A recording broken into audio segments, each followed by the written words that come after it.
Really give me a clear answer. He sounded kind of skeptical. He was like, "Yeah, we could forward it to the fraud department and we can, start a claim, and we'll try and get your money back."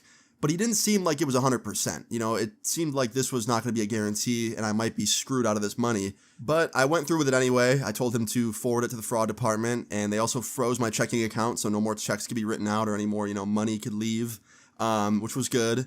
And they told me it'd probably take, a couple days to get to the bottom of it. So yeah, that sucked. But after I got off the phone with them, I couldn't just sit there and do nothing. I felt like I had other options. I felt like I could probably get my money back faster if I confronted the thief, aka my cousin. So that's what I did next. I called up my cousin and I was like, "Hey dude." And he's like, "What's up, bro? What are you up to?" And I was like, "Nothing. You want to come hang?" And he's like, "Sure. I'm a little busy right now, but like in an hour I can come kick it." I was like, "Bet, sounds good." And we hang up.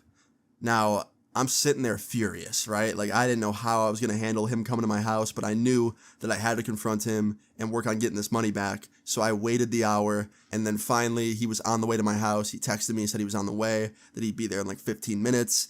And now I'm just sitting there at my kitchen table with nobody home, waiting for my fucking cousin to show up so I can confront him and see if I can get my money back, and also never talk to him again, right? So some time goes by, my cousin ends up pulling in the driveway, he's there, it's the moment of truth, it's time to confront him. He walks into my front door, I dap him up like nothing's wrong, and then I tell him, I'm like, "Yo, sit down real quick." And he starts like awkwardly laughing, he's like, "What's wrong, bro?"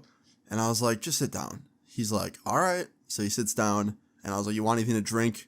He's like, "Nah." And I'm like, "All right." So I go in the fridge,